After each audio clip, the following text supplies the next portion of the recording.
So last presentation before we take our break. So John, you're all up and ready. Over to you. Thank you, Alan.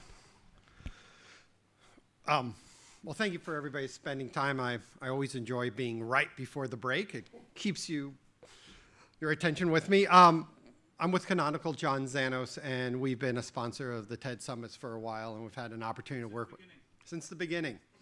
And what I've always liked is our opportunity to work with the disruptors and have a chance to talk to you over the next couple days. Because much of our time is turning back to the carriers and trying to convince them to be more disruptive themselves. So I'm going to talk about what we're seeing in terms of the network revolution and how we're trying to talk with them and how carriers are deciding themselves to change how they enable services. It's a real interesting journey, and I know many of you are doing it yourselves, and it can be infuriating, exciting, infuriating again, and then exciting again. So, a little bit about myself first. I've been in Canonical for 3.5 years, which is the company behind Ubuntu. I manage the cloud platform business, which is where we also do things with carriers and things with Alan. And I've also had the luxury of previously working with large IT organizations like HP and Digital Equipment Corporation, the oil industry, and a long history in the telecom space. We look at the problem that the carriers are dealing with in a way that we think many of them are starting to realize. The real problem is not cost reduction. The real problem is revenue generation. They've lived in the land where they've always had a way to be a monopoly, right? They've always had a way to make money off voice, and they had to manage their costs down. And now they're in a world where bringing services is much more important. It's not only bringing new services, but bringing new services on a daily, rapid basis. Just like Chad was talking about, it's bringing new user experiences, changing how they interact with their customers to stay relevant. Because there is a world where the carriers exist and they supply a network, right? Not a very interesting world, could be the world. Or there's a world where they are the supplier of services. And I know every carrier I talk to wants to be in that world, right? That's where they spend their time thinking. What are the new services? How do I compete with Facebook? What is Google doing? Why are they shooting up satellites? I shoot up satellites. You know, it's a competitive world. So when we talk to them, we say, look, this is what you need. Absolutely, exponential reduction of costs. You need to worry about this every day, but that's not your real problem, right? Your real challenge is how do you launch services daily, every minute? Just like if you have a Tesla, you wake up one morning and your whole interface on your car has changed, right? Nobody called you, no man in a truck showed up at your house, it's updated. That's the sort of experience. So when we talk about where the end journey is, and I'll spend time talking about, it's about cloudified network services and network functions. We work with them on trying to bring costs down with some things that I think a number of you have been exposed. It's always great for me to come to this event because even before I get a chance to talk, as earlier today, people are talking about Snaps, Juju, Ubuntu as an operating system, but we're trying to bring open source into the carriers. And then lastly, we're trying to bring the concept of new revenue, new ways to bring services to market. And actually Martin's over there. He's gonna this afternoon talk about what we're doing with Snaps and app stores and how to actually work with carriers and how we're adding new services to their portfolio. So keep this in mind as I go through this, because I'll be focusing on launching services daily, but through the course of the 2 days, you'll be exposed to a couple things. In the simplest way, we think of the carrier living in this world. They have the core network, the data center, the cloud, and at the edge, IoT, very transactional, bots, robots, drones, top-of-rack switches, gateways. We think of it in this way as we talk to them. You got public clouds, you got private clouds, you have bare metal, you have this complex environment. And as you get to the edge, you have drones and things that are much more transactional, that are much more crystalline. When you're in the data center, things can be dynamic. They can flex. When you're at the edge with a device that's a drone, you really don't ever want to, or a device sitting up on the ceiling, you don't ever really want to send a person there to touch it, to update the operating system. And this is what we've been trying to talk through and bring them a set of options to live in this world. Ubuntu Core and Snappy, as I said, that Martin's going to be talking about, lives in that IoT edge of the network. What we've been doing with Ubuntu, Juju, cloudifying via network functions, and working with the carriers lives from the central office back into the data center. So what's interesting to us is we deal with all these different customers that live in all these different areas. You know, we deal with companies that have had the luxury to be cloud-centric. Instagram's a great example, right? They grew up and they were built on the cloud. Netflix is another example. They usually have a purpose in life, a single function. Unfortunately for the carriers, that is not the carriers. They may be playing in that space, but they live in this complex world of bare metal containers, trying to go serverless, obviously implementing some on public cloud, some on private cloud. I was talking to Werner from Telenor. They're doing the same. They're doing a little bit in public cloud, a little bit in private cloud, a little bit bare metal, and wrestling with that. And that's the conversation I have frequently with carriers. And the question we're asked is, so what do you think about public cloud? What do you think about private cloud? And I think the reality is there is only one cloud. There is only one new data center. And it looks like this mishmash of everything. And that's what people need to manage to have compute, storage, and network. It's just the reality. Then as you get to the edge, you have companies that are venturing into it, like Google, that lives in the cloud and lives in the edge. And they're trying to create a very crystalline, low-touch way to put a very firm operating system with a specific function, so a device like a drone that does one thing. So you don't really have to touch it, but you need to be able to update it and manage it. And that's what we've been doing with Ubuntu Core.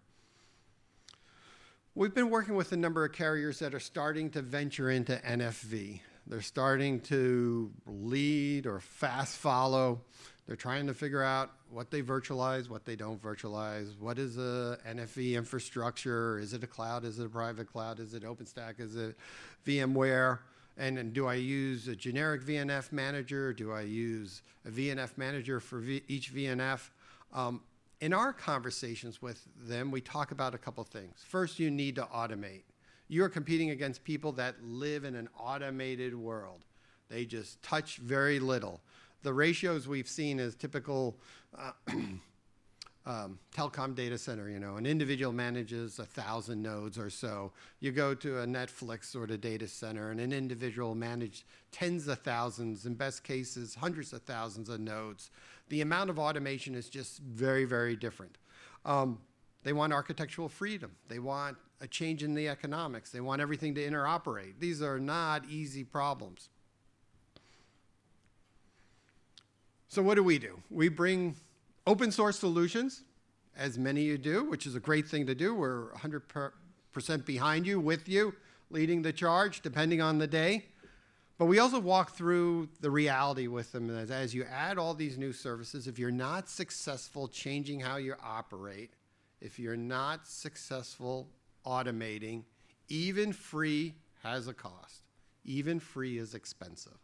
And the concept we're trying to get their head around is the software cost is a small percentage of the big problem, even if you move everything to open source, if you don't change how you operate. Because what costs the most? Anybody going to join me in a venture of a guess? Operations, right? Operations is what's really expensive. Why does Google work so hard to make sure a handful of people can run a data center in all those random places around the globe that they put data centers? It's because they don't want large operating costs, because that's what kills their profitability. That kills their ability to scale. So, what are the common themes that we have in all our conversations with the carriers? First of all, economics. I live in a world that I need to operate competitively, right? AT&T isn't buying Time Warner because they want to have a news channel, right? They're buying it because they're trying to figure out how to survive in a very different economic situation. Automation. They all realize they've got to drive costs down. We get people to understand the concept that even free software isn't free. So how do we automate to reduce costs? I want some hybrid cloud, and I want some containers. Everybody wants containers. For us, this always ends up in a conversation about network function virtualization. They want to implement some network function virtualization project. It could be one app, multiple apps. I'm here to tell you our view, my view, is that this is a dead end. If you're working with people that think NFV is the end of the journey, it is a slow death journey, right? It's because at the end of the day, we're already seeing carriers saying, I've implemented NFV, and what have I got? I've got a whole bunch of cloud stuff. I have a whole bunch of container projects. I've done some automation, but I'm not really seeing the economics. To get to where they really want to be, they need to be at some sort of cloudified network function, a fully separated, the applications are unique and separate from the platform. It allows for portability, flexibility, it allows for scale, it allows for automation. This is what we're trying to get them to. Is NFV part of the journey? Absolutely. But it's just one of the bus stops on the train ride or on the bus ride, right? It is not the end state. And for many of the reasons that some of the people that are leading this effort have already recognized that some of the economic hopes they had for NFV aren't fully actualized. So what are we telling them? So like, you really need to view it as an evolution, revolution, or a journey, but obviously you're going to start with virtualizing some functions. You're going to automate some things. You're going to implement some private cloud with OpenStack and some virtualized network functions on some public cloud or some hosted public cloud. It could be Chad's cloud. It's somebody's cloud, right? You're ultimately going to then say, virtual machines aren't quite enough. I'm going to move to containers. I don't know if they're going to be Docker containers or Mesosphere, but you're going to implement some amount of containers. You're going to get some common APIs. You're going to get some operational efficiencies. This is all goodness. But what we try to get them to understand, and some of the panel discussions I've had with people like Doug Nasser of AT&T, who gets the concept, is they ultimately want to get to cloudified, cloud-native network functions, where everything is truly elastic, where automation can be done at a very large scale, where you embrace a DevOps sort of model completely. This is not an easy step for the carriers in a world where they have more legacy than any other large IT organization. And they certainly don't have the luxury of a Netflix where they have a single function that they do absolutely well, and their life cycle started, 15 years ago, 10 years ago, not 105 years ago. This is the journey we try to get them to understand. And many of the carriers, certainly the people that have led this effort, are already realizing this, are already there themselves. So when we think about the journey, the start, we say, look, this is a 5-year journey. This is not something you should take lightly. But we're also very honest. I'm very honest in my conversations where I say, but if you don't go down this journey, you don't really have another choice, right? Because you compete in a world where services are coming to market 5 a day, right? Not 5 a quarter, not 5 a year.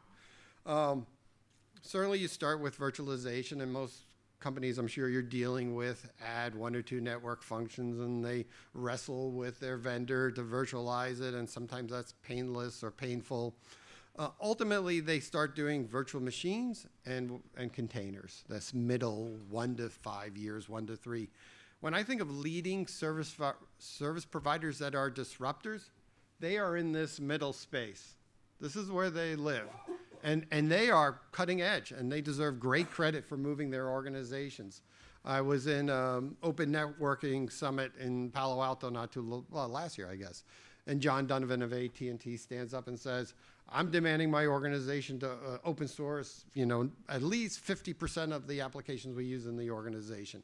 I forget the exact percentage, but he's setting those sort of aspirational goals. And we see that in telecom companies around the world.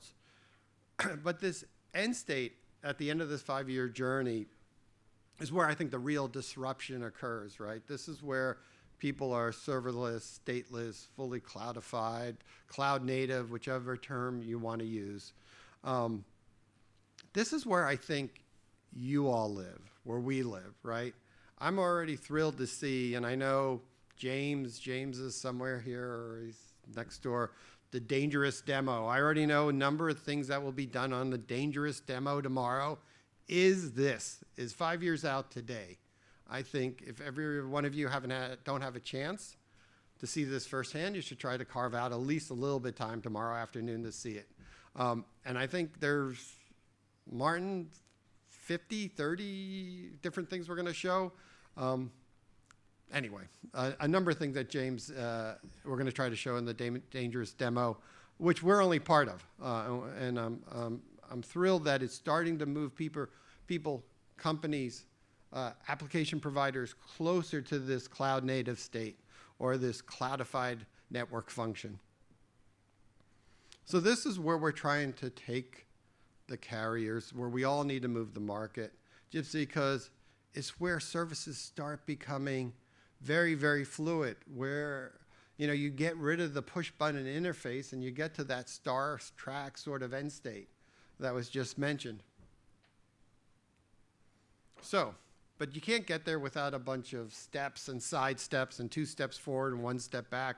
Simply put, workarounds. So we see a lot of people trying to virtualize specific network functions and still have very specific hardware dependencies.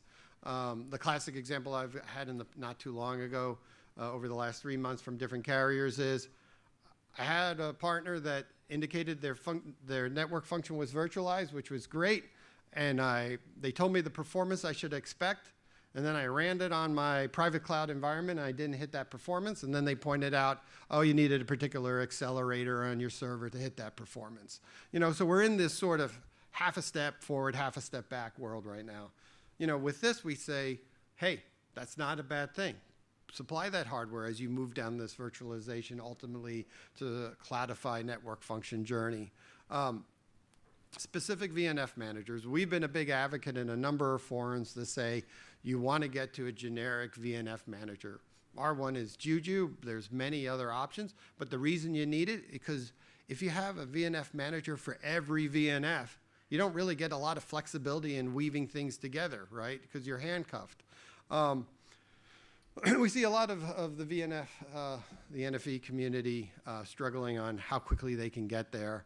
And we've come up with an approach, at least, where you can put a wrapper around that and at least for the interim still operate with some less than generic models, but ultimately move yourself there.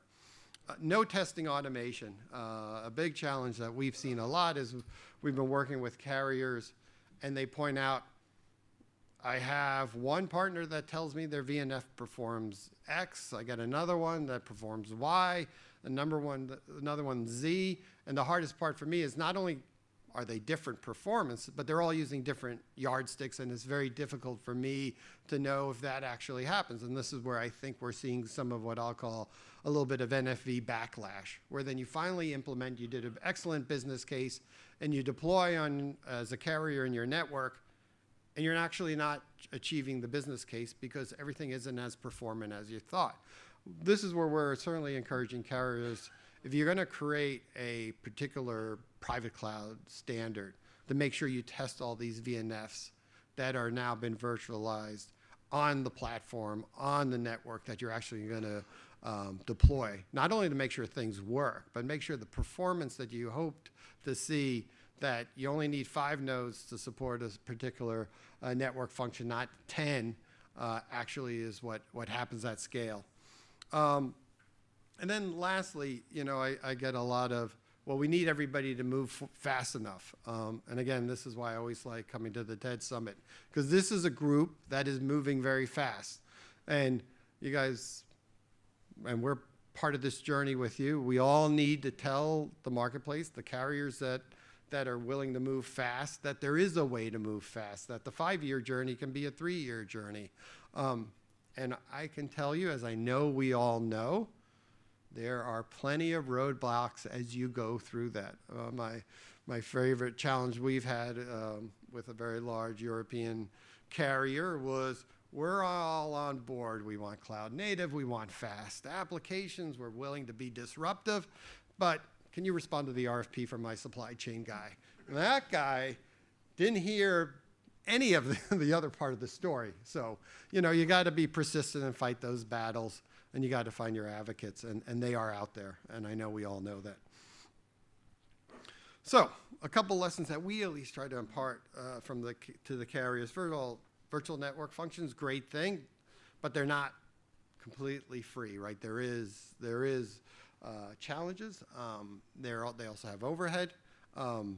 There is no free lunch. You need to get beyond virtualization to something that's truly cloudified. And microservices, network slicing, serverless, stateless, everybody likes those words. And we say, look, this is the end state you need to work towards, but remember this is difficult, but not impossible. And again, I'm thrilled to see that this group, this room, these 2 days are showing that it's not only not impossible, it's being done today and happening now. So our message to the carriers is stop thinking about images and virtual machines, right? Think about applications. Services are applications, and I'll try to expand on this a little bit. Flexible, they scale, they meet the SLAs by design, they have little overhead, and this only can be accomplished with a cloudified model. So we think about it as a real change about software. Of course, software is services. So when you think about it, we think about it as individual applications that are woven together to create a service, and actually have a group of applications, right? Not 5,000 lines of code as a huge, big, monolithic piece of software, but packages of applications, probably some open source, some proprietary, woven together to supply a service. They sit on probably 2 big buckets of infrastructure, right? Some cloud and some bare metal in the data center. And that's actually split into subsets, private cloud, public cloud, couple data centers. And those are split even further into virtual machines, into containers, chop, chop, chop, right? And then ultimately, you apply these applications to different parts of these subsets of compute.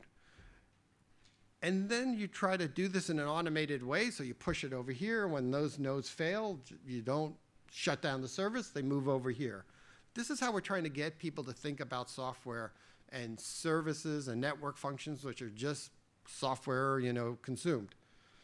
Another way to think about it, and somebody earlier asked, what's the difference between Docker and snaps? And I'll try to talk through this, and hopefully this is a little helpful. We all started, right, with a physical machine. It has an IP address, it has some disks, it has an operating system and some applications on it. Then we had virtual machines, right? You can put a virtual machine on the physical machine, again, but it looks like a machine. It has an IP address, it has an operating system, it has some applications. Then we were able to put, we've created a technology called LexD, but it's basically a machine container. So less overhead, but still it looks like a machine. This is all very, very traditional. Disk, IP address, files, an application. The only difference is rather than one, you can get a lot more of it, more density, right? The reality is for the carrier, this is great because all this looks like traditional operations, right? My guys know how to deploy applications on physical machines, virtual machines, and what we call machine containers, but they all behave because they have an operating system and IP address. Docker, whoever asked the question earlier in the morning, is the beginning of stateless, right? You have process containers. You have one application that is tied to a container. That container exists only because the application exists. If you want to get rid of the application, you get rid of the container. Very efficient, right? The reason we've seen so much adoption of Docker, it's a great way to go from development, laptop to server to production. So that's the world we're starting to advocate. Now, the other thing we've done, and the guys in this space are Docker, Kubernetes, Mesosphere, to name a few,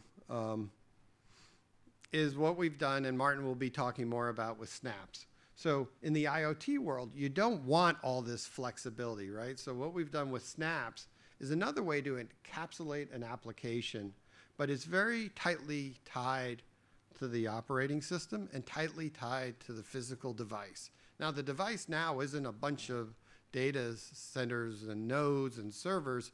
It's a drone. It's a device on the top of a ceiling that you don't want to touch a lot of. So just think of those two paradigms we're advocating in the marketplace. One is think of big software, as I went through just a second ago, as applications woven together, distributed on physical and virtual assets, and this sort of complex environment of how you manage those applications. And this is where we're trying to get, work with the carriers to really get the cloud native. So what we've discussed in this point, 2 minutes, I'll way be over. I'll try to go quick at the end.